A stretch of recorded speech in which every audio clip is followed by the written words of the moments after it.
Today's Q&A Wednesday's question comes from a very honest and relatable place from a listener of the show, Bruce. And Bruce asks, I don't have a business idea. I don't have any unique skills or I don't have any unique knowledge. How do I get started?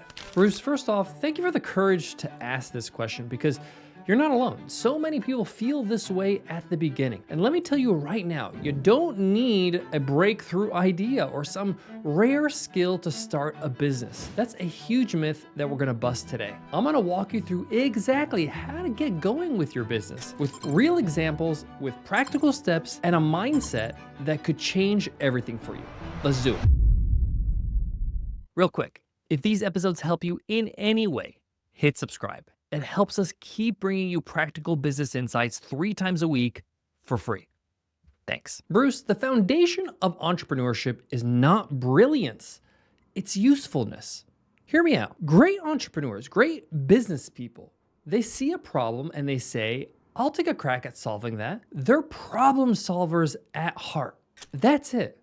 Let me break this down. First of all, forget about finding the perfect idea. There's no such thing, okay?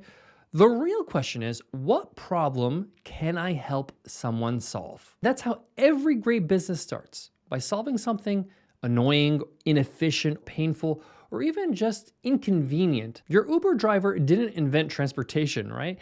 They just made it easier to get a ride. Airbnb didn't invent lodging, okay? They just made it easier to book unique, cheaper places to stay sometimes. As a problem solver, as a business builder, your job is to look for pain points around you. What do your friends complain about? What's frustrating you in your daily life? What's confusing or broken in the world around you and the things you interact with? Here's a little exercise I give students inside of the $100 MBA program. And you can just grab a notebook and do this exercise yourself. Spend a week writing down any problem you notice or you hear about from somebody else. Then I want you to ask the question, which of these problems I would enjoy solving? So you're gonna literally walk around for a week with your notebook handy, and you're gonna jot things down. You could do it even in a note-taking app on your phone. But the point here is that you're looking out for problems, which shouldn't be a problem because there's problems everywhere. The world is very inefficient.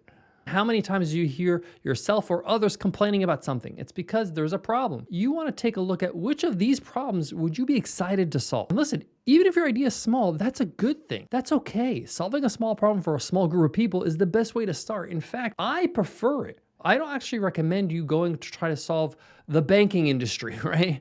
That is just too big of a leap for your first business venture. I'm not saying it's impossible. I'm not trying to discourage you, but I'm saying that you can really get a good business going solving a lot less significant problem. You also said in your question, you don't have any special skills or knowledge.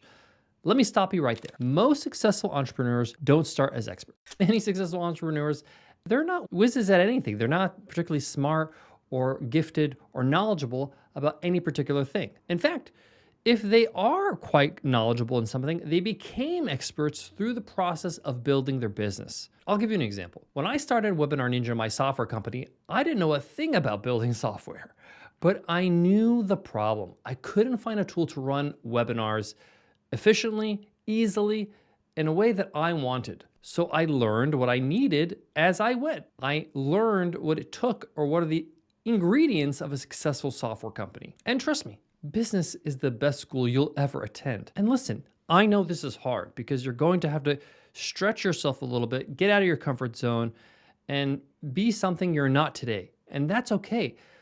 But that's the cost of business, right? You can't just expect to be successful and start a successful business if you don't pay any admission. And the admission for you is to push yourself and to learn and to grow. Next, let's tackle this belief that you need some sort of unique knowledge to start a business. You don't, and I'll prove it. Go to Amazon, go to the book section, search any popular category like fitness, personal finance, cooking. You'll find dozens, even hundreds of books on the same exact topic. Why? Because how the knowledge is delivered matters more than what the knowledge is. It's not about uniqueness. It's about resonance. It's about connecting with people in a way that makes sense to them. That's why you have great YouTube channels called Dad, How Do I? ? And it teaches young men simple things like how to shave or how to tie a tie. There's nothing revolutionary about this information. There's nothing unique about this. It's not some sort of special knowledge that this person has, right? It's simple stuff like shaving and how to tie a tie, but millions of viewers, right? Millions of subscribers, because there's an audience that needs it, all right? And can relate to the person delivering it. You might be sitting on a skill that you think is pretty common, but it's not common to someone else. Teaching people how to use a spreadsheet or how to make a budget or how to meal prep, these are real businesses with real customers, right? There are lots of people that don't know how to do these things. I'm gonna give you a very random example, right? Forget about all my business experiences and all my leadership experience and public speaking, forget all that, right? Let's just pretend I'm starting from scratch. If I was starting from scratch and I was gonna start, let's say, a YouTube channel, I would start a YouTube channel on how to buy a used car. Why? Because I have a lot of experience. When I was a young kid, I used to work in a car dealership. I used to wash cars at the wash bay. My dad used to sell cars, and I used to go to work with him. And I used to observe all the salespeople. I used to know what makes a good used car because people would trade in their used cars and I would wash them, right? I would know what to look for. I know what makes are reliable and which makes are not so reliable and what to check for when you're buying one. Now, I'm not a mechanic. I'm not an expert, but I know cars more than the average person. I know what to look for when you're buying a used car. So my information would be useful to somebody who is looking to buy a used car, and therefore I would get viewership on my YouTube channel. Now, let's get practical again. I want you to try this today. Ask 5 people you trust, family, friends, coworkers, one question. What do you think I'm especially good at? Give me 3 to 5 things. Don't overthink it, just ask. I know this might feel a little bit awkward and weird, but like I said, you gotta get yourself out of your comfort zone if you wanna see change in your life. And you might be surprised, you're gonna probably hear things you're totally taking for granted right now. You might hear things like, oh, you're great at organizing stuff, or you're the person I go to when I need help planning a trip. Or you're great with words, you always know what to say at the right time. These things seem like nothing to you maybe, but to someone else, this could be the beginning of a business idea. One of my students found out that they were great at writing ad scripts, and then that turned into an ad writing service, and then that turned into a course, and that turned into a full-on business helping people get more customers with their ads. We often undervalue our skills because they come natural to us or we're just used to them. Don't make that mistake. Bruce, and anyone else listening who feels stuck, you don't need a brilliant idea. You don't need a pile of certifications. You don't need a long resume.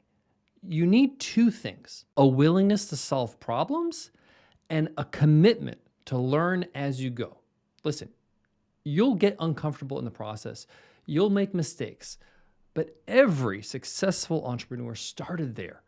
What separates the successful ones is this: they keep going, regardless of how weird it feels, how uncomfortable it feels, how even demotivating it feels to be a beginner again.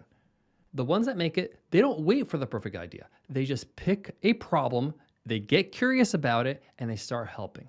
And that's exactly what I want you to do. If you enjoyed today's episode, then make sure you subscribe to our 3 Things newsletter. Every week I send an email to help you with 3 things. 1, something to think about, which will help build your mindset. Number 2, something to do so you're taking action week after week. And number 3, something to learn so that you're skilling up. It's absolutely free. All you got to do is just sign up for one of our freebies, one of our guides. For example, just go to 100mba.net/escape, download our escape plan, and you'll be added to our newsletter automatically. Thanks for tuning in, and I'll see you in the next episode.